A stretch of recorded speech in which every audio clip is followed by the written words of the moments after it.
Cashflow Diary Podcast, episode 240.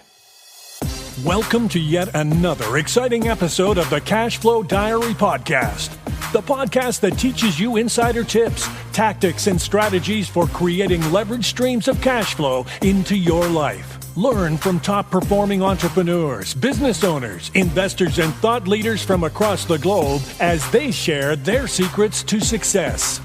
Like what you learn on this and other Cashflow Diary podcast episodes? Go to learninvestingnow.com and sign up to receive powerful tips and information that will help you succeed as an entrepreneur and investor.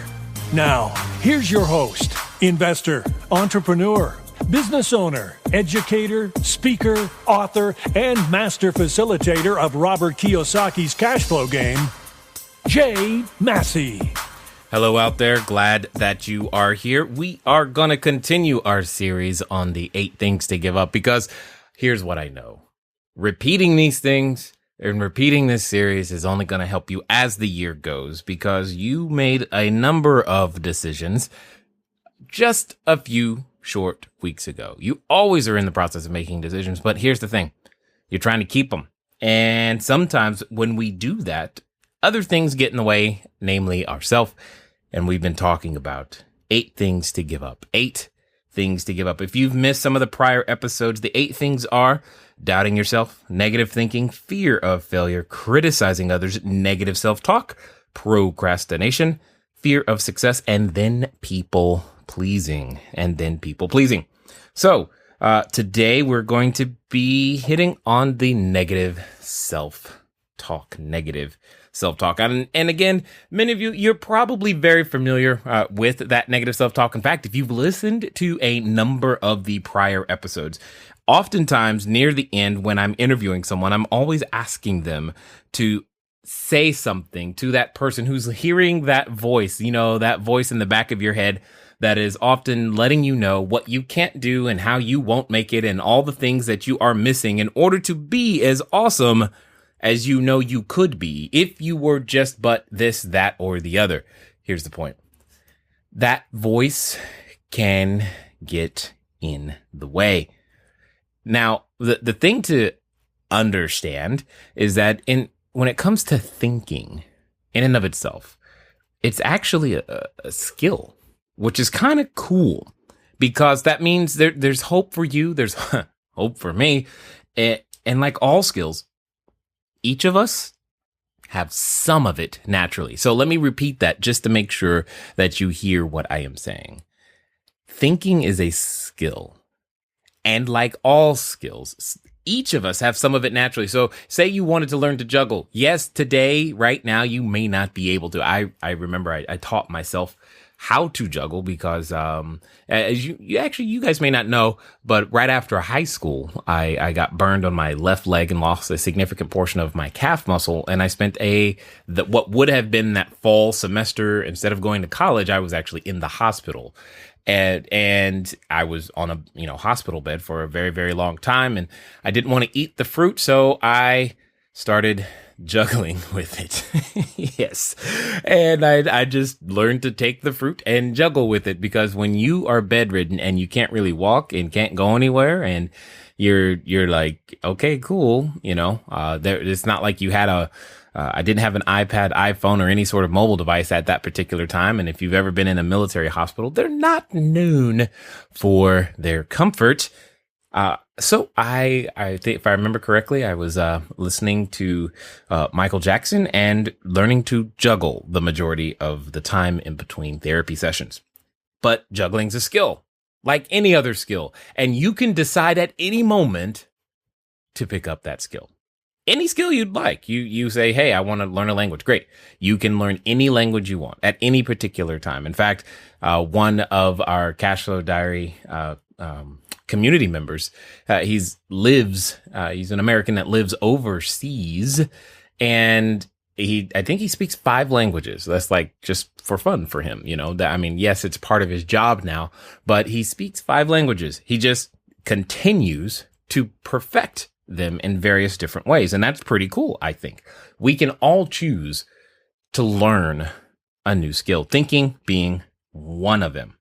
Now, the question becomes, if thinking, and more importantly, learning to think positively, intentionally, being the skill set that we're talking about, because negative thinking is definitely there. And what we're trying to figure out is, how do we give that up? Well, the question becomes, are we going to do the work to get better at it? You say, hey, I want to put on 10 pounds of muscle. Great. Are you going to do the correct dietary requirements and actually go to the gym and lift weights or exercise in the way that you should? And if you're not going to do that, then why torture yourself with the thought that, hey, one day I'm going to be that? Why torture yourself? In fact, if you say to yourself, I want to earn more money, I'm finally going to get real estate done, I'm building my business, gosh darn it. And guess what? Business is a skill. So you can totally make that decision. I give you permission to do so right now.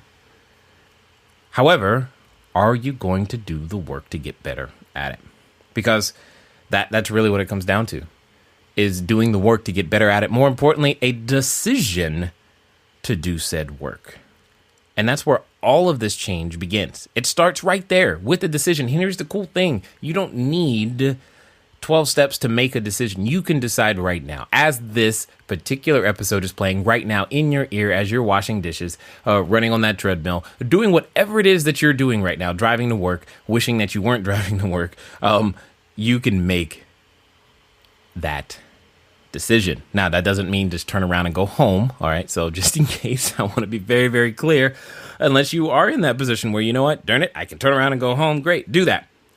The key thing, though, is to understand the word decision. Decision meaning to cut. So that's part of it. But you also are familiar with many different types of cut. There's a precision, incision, decision. That means you can cut before, you can cut into, you can cut after or behind. And the key thing to understand is, when you are making a decision, you are ending options. You are ending the option for anything other than what you are deciding, choosing to move toward. For example, let's say that you're going to go to the movies. You decide that, hey, after some polite conversation with you and your significant other and friends, you finally figure out which movie and what time and what theater. And then it's 3:45 p.m., 15:45 hours. Let's pretend that you now know that. And say you follow through with that decision. By virtue of the fact of the limitations of time, physics, and space, at 15:45 hours or 3:45 p.m., you have cut off the option of watching any other movie at that same time. You can't be, quote unquote, in two places at once. See, this is the essence of making a decision. You've cut off the other options. There aren't other things that you will be doing. You are choosing, this is going to be how I'm going to invest this particular set of time that I have currently been allotted. For example, you are listening to this episode right now. By default means you are not listening to something else. Now, you may be doing something else, but you're not listening to something else at this particular moment. And that's a decision. And you keep making that decision every time you listen to the next episode. And some of you are going to go back and listen to the prior ones in this particular series. And that's great. See, one of the things that humans, we don't want to do is we don't want to miss out on something. And because we don't want to miss out on something, sometimes making a decision gives us that anxietous feeling of, oh my gosh, I'm going to miss out on something. So if we can delay making that decision, we absolutely will, which is why DVRs and TiVo are so popular. Because now you don't have to decide. Something as simple as what to watch. You have no need to make a choice. The challenge with that is that, well, it weakens your decision-making muscle. One of the most important skill sets that you and your team and your business requires, your customers are hoping you will make a decision, i.e., this is what we stand for. This is what we do. This is what we deliver. We do cash flow. We don't do fixing and flipping. Why? Because we do cash flow. Period. And that's what we talk about. And that was a decision. So the question becomes, is now that you're aware, your decision-making muscle might not be as strong as you'd like, or more importantly, you've got to learn to exercise your decision-making muscle as it requires or is related to your thinking. That by default means, guess what? You should begin to choose positive, supportive thought patterns. But Jay, what do I do when I'm interrupted? I'm in the middle of trying to do something great, and I think I know what I want to do, but I keep being interrupted by my brain, and all of these negative thoughts come to my head. I get you. I have a lot of experience with dealing with this. A lot. And so what I'm going to do is I'm going to give you some of the things that I use that I believe will help you, because, you got to have a number of tools in your tool belt in order to make you think like you want to think and be able to stop the presses and go in a completely different direction. For example, one of those things, and probably the most frequent, is I just go pray. I've got some routes around my house. I've got a 30-minute route. I got an hour route. I got a 2-hour route if I really, and if it gets really, really bad, I'm headed toward the beach. Meditation prayer, I think it works very, very well, especially for me while walking. Now, if you are anything like me, the idea of walking at the same time, it totally helps my brain move completely in a different way. And I don't really know why, but it changes the way that I think. Specifically, when walking, I like looking up or ahead. More importantly, just don't look at your feet.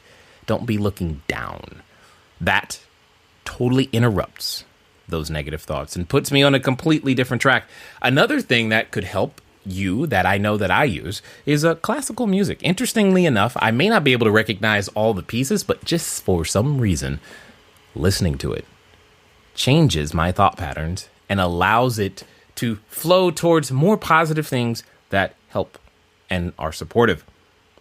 Another one is instrumental music, specifically instrumental music you don't recognize. Now, that means by default, don't take the top 40 hits, get the instrumental version, and start singing on the lyrics. That's not what I'm talking about. I'm talking about instrumental music you don't recognize. And so you can still like it, but don't recognize. It's just nice, soothing. This could be that smooth jazz. Instrumental is key to keep the words away. Another thing, I don't know if you guys know, but one of the things that I love to use are these white noise apps. There's a ton of them on, iPhones and iPads and all these other devices that we have these days. And I absolutely enjoy them because they drown out sometimes those thoughts that are nagging in the back of your head. They just drown them out. And for me personally, it's usually the water sounds, the nature, thunderstorms, birds, but by the way, absolutely none of those ticking clock things. Please, that will drive me nuts. I found that if I'm listening to someone else's thoughts, it's kind of hard to have mine. Keep going. So audiobooks have been one of my staples for quite some time. Now, for those of you who have taken advantage of the current web class that we have going on over at learninvestingnow.com. Just go over to learninvestingnow.com. If you stay that entire time, I give you access to a course called Cashflow Foundations. Cashflow Foundations. What it will teach you to do is to make an actual cash flow diary. And that becomes an artifact and device that you can use to help make sure that your brain, your mind is set towards your goals, the things that you want, and you invest way more time in connecting your emotions to the things that you do want and less time on the things that you don't. Another good one is just a flat routine. Have a routine. If you know that you go jogging, every day between 6:15 and 6:30 in the morning, or whatever it is, if you're a runner, stick to your routine, especially when you don't feel like it, because oftentimes that routine habit will help those mental processes as well. One of those other ones, this one's sneaky, and it also helps you with productivity. It's called the Pomodoro technique. Basically, the premise is that you work in spurts, and it works very well for me. So, for example, there are times where I'll work for 25 minutes at a time, take a 5-minute break. 25 minutes at a time, take a 5-minute break. Kind of like when you go to the gym and you do sets. So I'll do 4 of those. And then at the end of the 4th one, I take a 30-minute break. The cool thing is that it allows me to trick myself into going, you know what? It's just 25 minutes. It's not going to be all day. And it avoids that I'm never going to get done with this feeling. Gives you that sense of accomplishment, helps you get that little shot that says, okay, one more step. I can do this. Especially when you're working on a big project. It's really, really important. You've heard me talk about this earlier also in the series. It's called a success journal. Just completely filling out every day. 5 reasons I am successful today are, once you have that device in your own handwriting or in your own words, it becomes a very, very powerful tool for changing the thoughts and interrupting those negative thoughts. If you let them run, they will destroy you. One of the cool ones, I think, is just to phone a friend. That's right. Call that lifeline. Phone a friend. And hopefully you have enough friends to where you can do this, or you have some sort of support group somewhere. And for those of you inside the Cashflow Diary community, you're always in the Facebook group and you see that happen there a lot.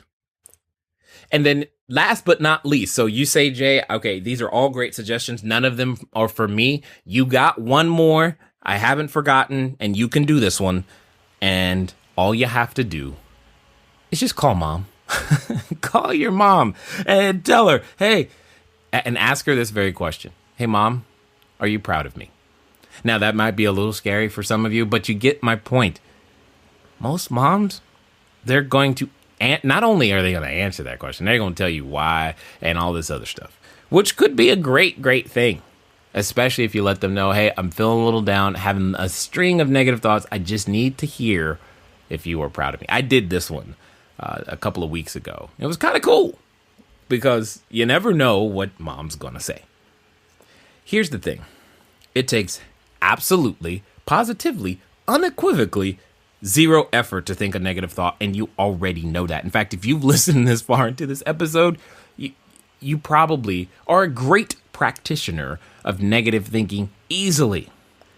And now I'm asking you to take captive those thoughts, to interrupt them with all of the things that I've suggested just prior. Well, I also know that you're committed to improving in this area, and that's commendable.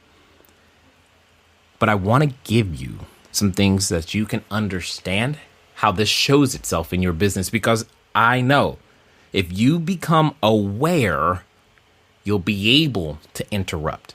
Oftentimes we can think we're thinking, but not really be thinking. It seems to just come upon us, and we don't know that we're thinking unsupportive, i.e. negative thoughts that aren't pushing us forward and closer to the goal. So therefore, how can I become aware?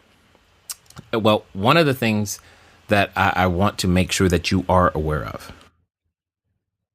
is sustained patterns of negative thinking. They remove from you one of the most important things you need in order to become the person that you are looking to become, in order to do the things that you're looking to do, because it erodes your ability, my ability, everyone's ability to be confident. And, well, your confidence needs to be protected at all costs. Now, I'm not asking you to be prideful and unopen to like input and correction, and you're going to make a ton of mistakes. So listen to that. I'm just trying to get you to know that with eroded or destroyed confidence, you're going to be completely unprepared and obliterated at the negotiating table. I mean, it's incredibly difficult to ask for the sale and actually get a yes without confidence. And you might as well forget about trying to raise capital, because it's just not going to happen. I mean, it's just not going to happen. These negative thoughts sit there like little seeds and they grow and they germinate. And every time you keep thinking about them, ruminating on them, they just grow and they get stronger and stronger and stronger. And I'm hoping that you're brave enough to begin to do the work. You're like, Jay, I've never listened to classical music. Great. Go get Spotify, make classical music happen. Get some instrumental music. Get the white noise app. A lot of this stuff is free if you would but use them, because as soon as you begin and remove this negative thinking and begin to replace it with audiobooks and podcasts and praying and meditation and walking and your success journal, you will begin to see yourself take more action towards the direction of the things that you want than you probably have ever done in your past. See, getting your business done, doing real estate, writing the offers and making these things happen, it's not overly complicated. We've talked about this. You find a property, you find a seller who's got a problem, you talk to them, you write them an offer. They say yes or no. They say no, write another offer. They say no, write another offer. And you keep doing that till someone says yes. When they say yes, you open up escrow, you close it, and you move forward. And if you need money, you raise capital in the middle. It's not complicated. The steps are clear. It's learning to become the person who can go through those steps, who can hear the no, who can talk to individuals who have problems and help them to understand that, hey, I got a solution and I can solve your challenge. That's what makes us uncommon. That's what you get rewarded for, is being able to solve somebody else's problem. And to do that, you must have supportive, positive thoughts. You got to interrupt them and replace them as well. But just like I said at the top, thinking, it's a skill. And just so that you know, you're not supposed to have it already. Not yet, anyway. And please remember this, just like every other skill. Okay. I mean, yeah, you got your, you got your Pop Warner and amateur leagues. And then you eventually get to, junior high school and intermediate school and collegiate and intramurals. And eventually maybe you're so good, you become an Olympic thinker, and that's awesome. Or even pro. That's great. But please remember this. Every master, and I mean every one of them, anyone you currently consider to be excellent at something, every master was once a disaster. Now go write that offer. It's been fun talking to you today. I look forward to talking to you soon. Until next time.